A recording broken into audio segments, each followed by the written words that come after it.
and welcome to Contemporary Black Voices. Here today is myself, Dr. Sharon Michael Chadwell, and also Caleb Alexander. Now, we have some things to get off of our chests about these protests and all of the nuances surrounding these protests. I know for one, I'm disturbed. I could never figure out what was going on to the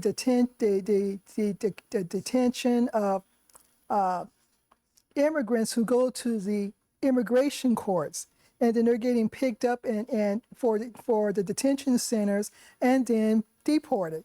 And so what's happening, from what I'm understanding, is when they come into the country and ask for asylum, the paperwork may last for a year, where it takes a year for it to go to the system.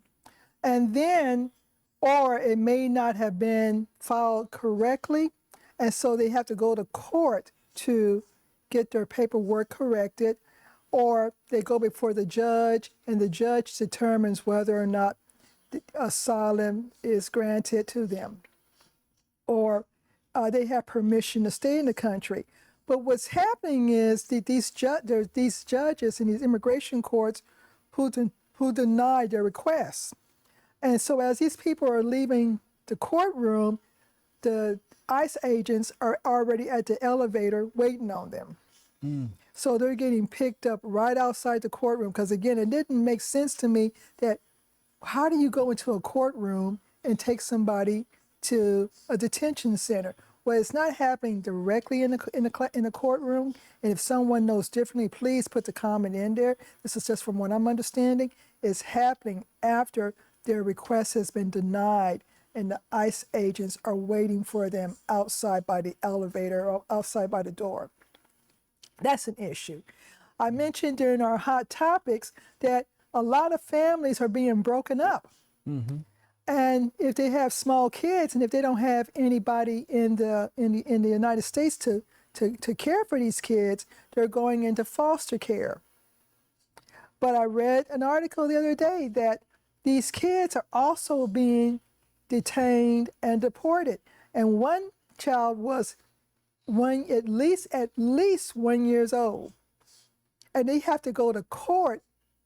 They have to represent themselves. Now, can you see a baby in some diapers? Yeah, 1 year old. He can't talk. He can't talk. All he can do is throw that bottle at somebody at the head. But these kids they can't even defend themselves because they don't have access to attorneys. So we're seeing that these kids are being detained and not necessarily, to the same location and deported, and not necessarily to the same location as their parents. Mm-hmm. So there's a lot of stuff that's going on that's really disturbing about this whole immigration issue.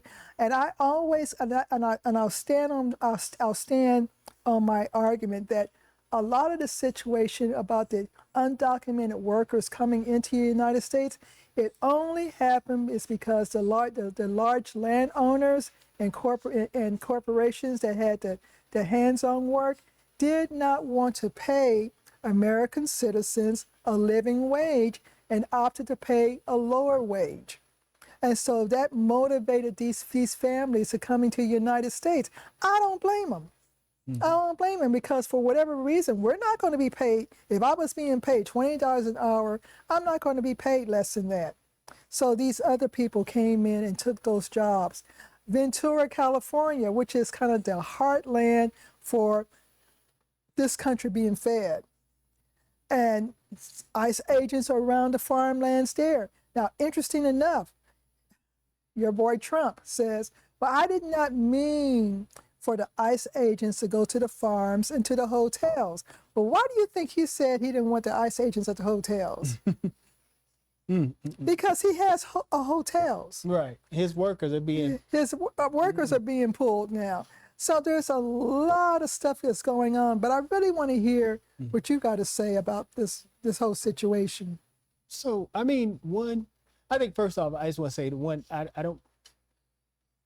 it is tragic. It's inhumane. And I think it's a crime against humanity for families to be rounded up, broken up. And no family should live in fear, where mom goes out, dad goes out, and they don't come back home, or you're scared your kids can't go out and play because you're afraid they're going to get rounded up. Dad goes to Home Depot, gets rounded up. That's living in fear. This is 1930s Nazi Germany. That's what this is. That's the environment we're in. So I definitely think that is tragic, and that should not be happening.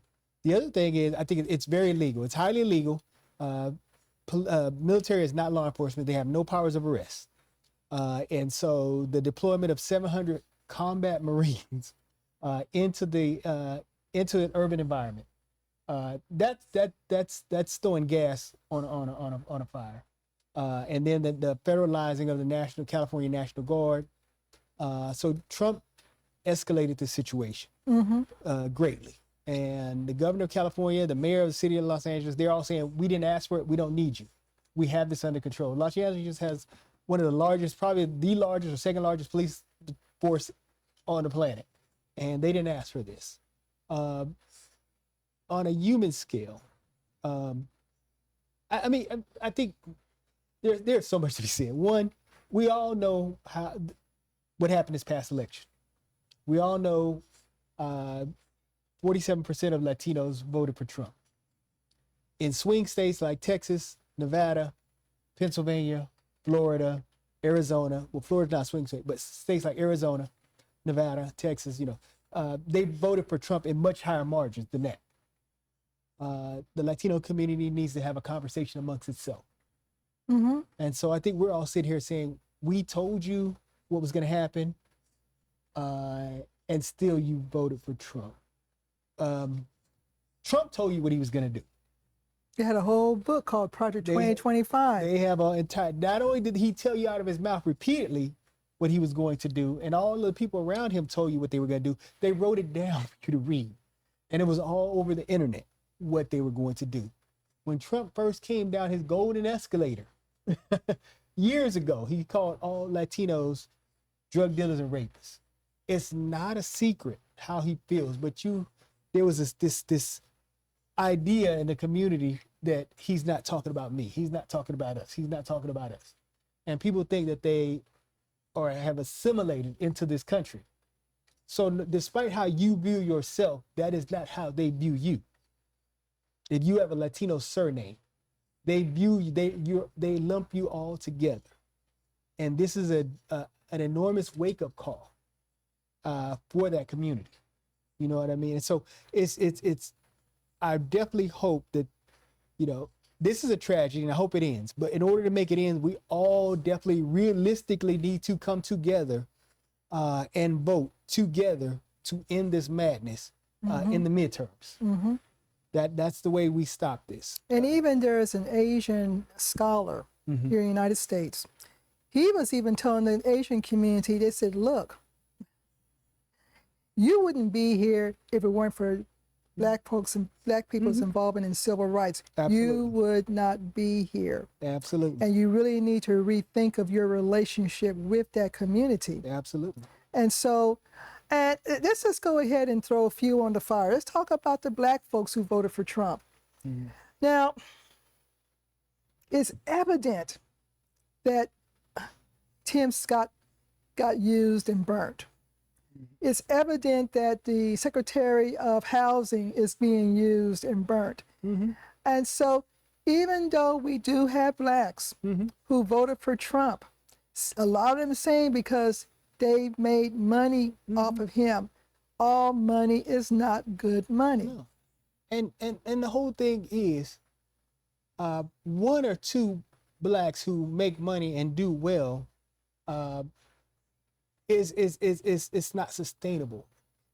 You can rise no higher than the lowest person in your community. That's just the truth.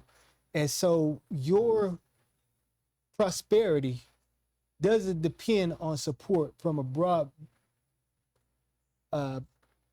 community. It depends on the largesse of a community who has historically viewed you in a negative way and treated you in a negative way. And so your prosperity depends on someone who doesn't even like you. And so you were trying to assimilate into a community, into a society who views you in a certain way. 70-something million people decided that racism was not a factor. And so these are the people you've aligned yourself with. Or you had 77 million Yeah, decided that racism was king. racism was cool with them. Mm-hmm. And so that's who you've chosen to align yourself with. And there's an issue with, I understand the relationship between the African American community and the Latino community in California is horrible. You know, and I understand that. I And why understand is that that? dynamic. It is traditionally, it is horrible. Why? There's a variety of factors in it. I can't explain it. I'm not an African American in California, but what I can explain historically, and you know, you can take it how you want to take it, but historically, Latinos, Mexico outlawed slavery. The reason Texas became independent is because the white folks wanted to keep their slaves. Mm-hmm. So they broke away from Mexico, who outlawed it. Okay. Mexico provided slave patrols, they provided freedom. There was a Southern Underground Railroad that led to Mexico. Mexican troops policed the border and would not allow American slave catchers and American troops to come into Mexico to recapture freed African American folks. Mexicans fought and died to prevent slave catchers from retaking people back into slavery. So there's that. Okay. Mexico outlawed slavery. Mexico, when they tried to make slaves sign indentured servant contracts, the Mexicans said, okay, but babies can't sign contracts. So the babies are free. Mm-hmm. So Mexico did everything that they could to end slavery within their territory. So what's that got to do with the So there's a distrust? history. There is a history of African Americans and the Mexican community fighting together against white supremacy and slavery. Okay.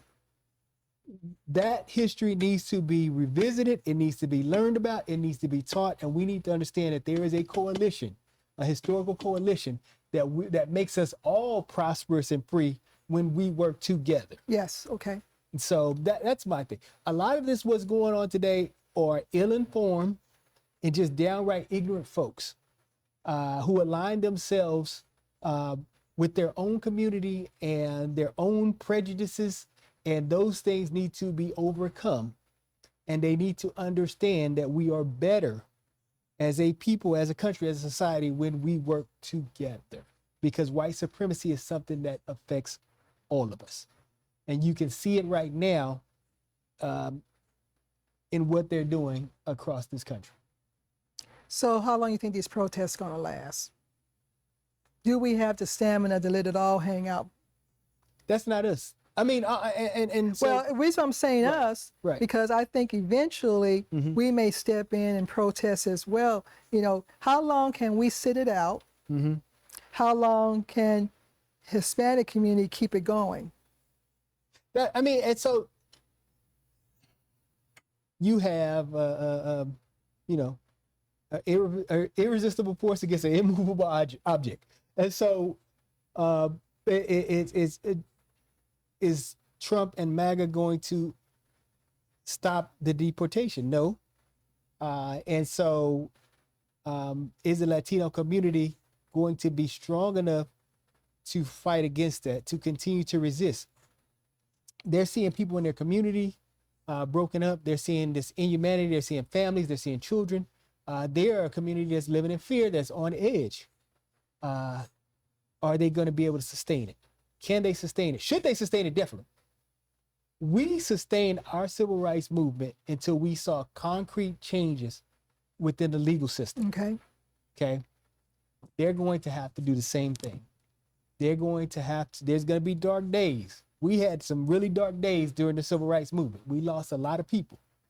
You know, eventually lost Dr. King, but we lost Medgar Evers. We lost just slain civil rights leader after slain civil rights leader.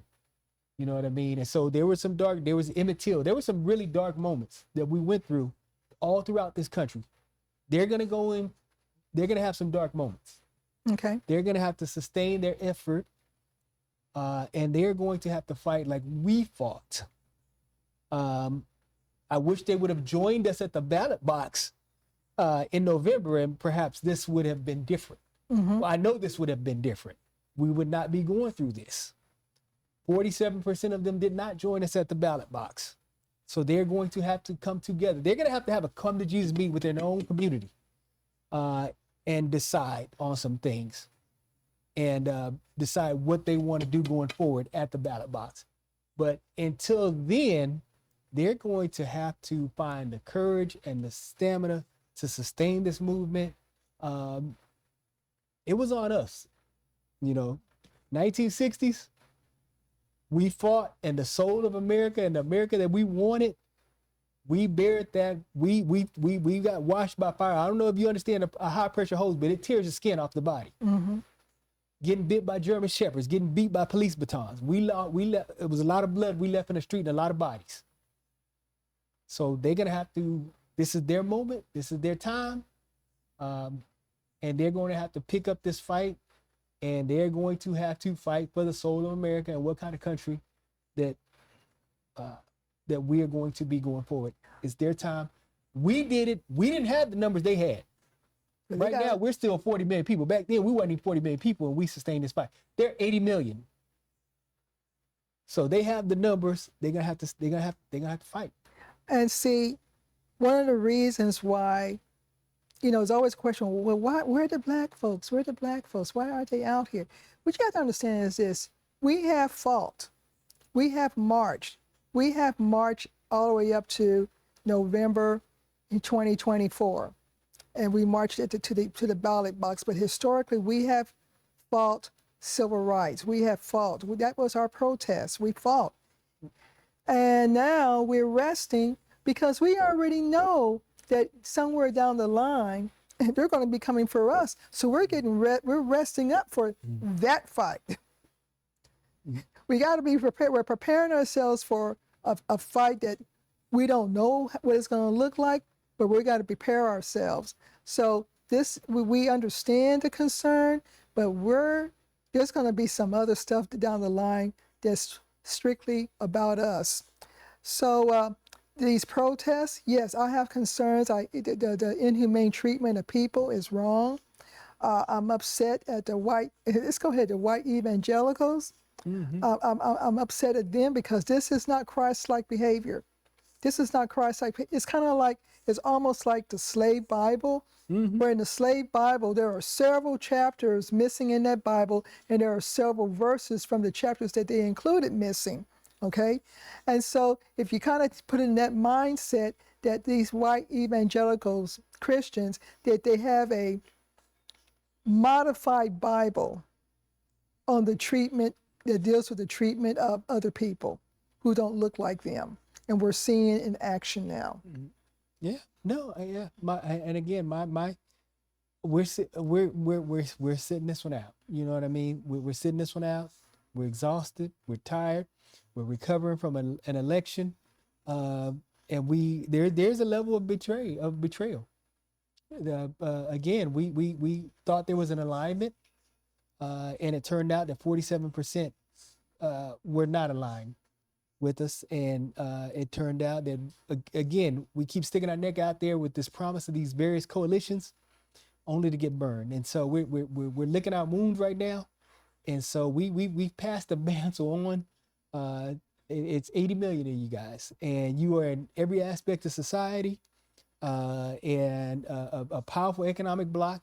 You own a lot of businesses, a lot of restaurants. You're in every aspect of, so you guys are prepared to carry this fight. And about that economic bloc, Coca-Cola is concerned right now because you guys ain't buying those Cokes because you're staying home. So Coca-Cola is starting to see a drop in sales. Good.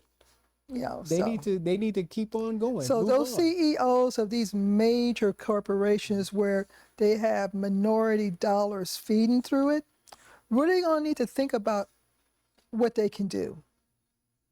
Yeah. Latinos have power. They have a lot of power. If they stop, you see what we were able to do to Target. Imagine what 80 million of you are able to do to Home Depot, or 80 million of you are able to do to Lowe's, or what 80 million of you are able to do to Coca-Cola or to Walmart or to whatever. I mean, you have double our numbers. I wouldn't bother Walmart right now because Jessica, she did a good thing. She good. Okay. She's good. She's good. Okay, Jessica, she can come to the cookout. But you have the power. You know what I mean? You have the numbers. You have the economic power. You need to come together as a community because it's targeting all of y'all. All this idea of, well, there's Cubans and there's Puerto Ricans and there's people from Venezuela and there's people from, just South America, Central America. You need to come together because they're targeting all of you guys and targeting all of you guys with a broad brush and lumping you all together as one community. So you need to fight as one community. You need to come together and decide, because they're targeting Cubans. So if Cubans in Florida who think they're exempt, no, you're being arrested, rounded up, and targeted, and as well. So yeah, you guys need to fight together. You have the power. It's your time to run with it. We fought and we made changes and we determined the America that we wanted. Of course, a lot of our victories have been rolled back and are continuing to be rolled back. But the mantle is yours now, and this is your time to shine. And I'm sure there's a Dr. King amongst you, and there's Medgar Evers amongst you, and there's a Huey Newton and Bobby Seals amongst you. And so it's your time to pick up this flag, pick up this battle, and advance democracy and advance America and fight for the society that you want to see. But the world is counting on you guys. And with that being said, we're going to go ahead and end the show. And again, this is Contemporary Black Voices, where we tell our story our way.